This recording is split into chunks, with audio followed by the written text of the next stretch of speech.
বিশ্বাস আর সম্পদ এই দুটোকে কি একসাথে ভাবা যায়? অনেকেই বলবেন না, কিন্তু কি হবে যদি এমন এক গল্প শোনানো হয় যা এই ধারণাকেই পুরোপুরি চ্যালেঞ্জ করে? চলুন আজ এমনই এক অবিশ্বাস্য কাহিনীতে ডুব দেওয়া যাক। শুধু একবার কল্পনা করুন তো, একজন মানুষ শরণার্থী হিসেবে একটা নতুন শহরে এলেন, তার হাতে প্রায় কিছুই নেই, আর সেখান থেকেই তিনি হয়ে উঠলেন তার সময় সবচেয়ে বড় ব্যবসায়ীদের একজন। না, এটা কোনো সিলিকন ভ্যালি স্টার্টআপের গল্প না, বরং ইতিহাসের পাতা থেকে নেওয়া এক বাস্তব ঘটনা। যখন আমরা নবী মোহাম্মদ সাল্লাল্লাহু আলাইহি সাল্লামের সাহাবীদের কথা ভাবি, আমাদের চোখে কি ভাসে? সাধারণত খুব সাধারণ জীবনযাপন, দারিদ্র্য আর সংযমের একটা ছবি, তাই না? কিন্তু এই ধারণাটা কি পুরোপুরি সত্যি? চলুন এই প্রচলিত ধারণাটাকেই একটু ভেঙে দেখি। বাস্তবতা কিন্তু ছিল একদম অন্যরকম। সাহাবীদের সমাজটা ছিল ভীষণ কর্মঠ আর উদ্যোগী। তারা শুধু আধ্যাত্মিক সাধনাতেই ডুবে থাকতেন না, বরং নিজেদের জীবিকার জন্য কঠোর পরিশ্রম করতেন। আর বাণিজ্য তাদের সাফল্য ছিল চোখে পড়ার মতো। এটা ছিল বলা যায় আত্মনির্ভরশীলতার এক অসাধারণ সংস্কৃতি। আর এই সংস্কৃতিরই একজন পারফেক্ট এক্সাম্পল হচ্ছেন আমাদের আজকের গল্পের মূল চরিত্র আব্দুর রহমান ইবনে আউফ রা। তিনি শুধু সেই 10 জন সৌভাগ্যবানদের একজন ছিলেন না যারা পৃথিবীতে বসেই জান্নাতে সুসংবাদ পেয়েছিলেন, তিনি ছিলেন তার সময়ের একজন জিনিয়াস ব্যবসায়ী। এখন আমরা দেখব ঠিক কিভাবে তিনি প্রায় খালি হাতে মদিনায় এসে সেই সময়ের একজন শীর্ষ ধনী ব্যক্তিত্বে পরিণত হলেন। তার এই জার্নিটা সত্যি অবিশ্বাস্য রকমের অনুপ্রেরণার। ভাবুন একবার, মক্কায় তিনি ছিলেন একজন সাকসেসফুল বিজনেসম্যান, কিন্তু 622 খ্রিস্টাব্দে যখন দিন রক্ষার জন্য মদিনায় হিজরত করলেন, তখন তাকে তার সবকিছু পেছনে ফেলে আসতে হয়েছিল। মদিনায় যখন তিনি পৌঁছালেন, তার কাছে ছিল সাকুল্যে মাত্র 2 কি 4টি দিনার, আর এখান থেকেই তার জীবনের নতুন এক অধ্যায় শুরু হল। মদিনায় আসার পর আনসার সাহাবী সাদ ইবনে আল রাবি রাদিয়াল্লাহু তাআলা তাকে ভ্রাতৃত্বের এক অসাধারণ প্রস্তাব দেন। সাদ রাদিয়াল্লাহু তাআলা ছিলেন মদিনার সবচেয়ে ধনী ব্যক্তিদের একজন, আর তিনি আব্দুর রহমান রাহেকে তার বিশাল সম্পত্তি ঠিক অর্ধেক দিয়ে দিতে চাইলেন। চিন্তা করা যায় এমন একটা পরিস্থিতিতে এত বড় একটা অফার।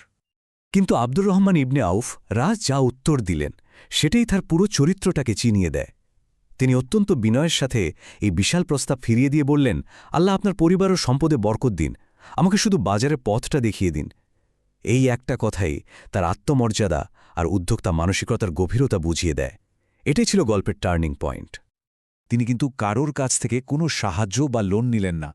নিজের কাছে থাকা সেই সামান্য কটা দিনার দিয়েই কাইনুকা বাজারে ঘি আর পনিরের ব্যবসা শুরু করলেন। আজকের দিনে আমরা যেটাকে বলি বুটস্ট্র্যাপিং, মানে একদম শূন্য থেকে নিজের উদ্যোগে কিছু শুরু করা। কিন্তু প্রশ্ন হল কিভাবে তিনি এত দ্রুত এত বিপুল সাফল্য পেলেন? তার ব্যবসার মূলনীতিগুলো ঠিক কী ছিল? চলুন তার সাফল্যের সে ব্লুপ্রিন্টটা একটু দেখে নেওয়া যাক। তার ব্যবসার কৌশল ছিল খুবই সহজ, কিন্তু অবিশ্বাস্য রকমের কার্যকর। রুল নাম্বার 1, তিনি সবসময় নগদে লেনদেন করতেন, কোনো ধার দেনার মধ্যে যেতেন না। 2, বেশি লাভের জন্য জিনিসপত্র আটকে রাখতেন না, অল্প লাভে হলেও দ্রুত বিক্রি করে টাকাটা আবার ব্যবসায় খাটাতেন। আর 3 নম্বর এবং সম্ভবত সবচেয়ে জরুরি বিষয় হল তার সততা। পণ্যে যদি সামান্য কোনো খুঁতো থাকত, তিনি সেটা ক্রেতাকে আগেভাগেই বলে দিতেন। তার এই ব্যবসায়িক বিচক্ষণতা আর সততা এতটাই পরিচিত হয়ে গিয়েছিল যে মানুষ বলাবলি করত, আব্দুর রহমান যদি একটা পাথরও তোলেন, তার নিচ থেকে সোনা বা রূপা বেরোবে। মানে তার একটা মিদাস টাচ তৈরি হয়ে গিয়েছিল, যাতেই হাত দিতেন সেটাই সোনা হয়ে যেত। আচ্ছা, টাকা তো তিনি অনেক আয় করেছেন, কিন্তু সেই টাকা দিয়ে তিনি কি করতেন? এখানেই আব্দুর রহমান ইবনে আউফ রাদিয়াল্লাহু এর আসল পরিচয়। তিনি শুধু সম্পদ উপার্জনই করেননি, তিনি দেখিয়েছেন কিভাবে সেই সম্পদকে একটা মহৎ উদ্দেশ্যে ব্যবহার করা যায়। একটা ঘটনা বলি। একবার সিরিয়া থেকে তার 700 উট বোঝাই পণ্যের এক বিশাল বাণিজ্যিক কাফেলা মদিনায় এসে পৌঁছাল। এই পণ্য বিক্রি করলে তিনি বিপুল মুনাফা করতে পারতেন, তাই না?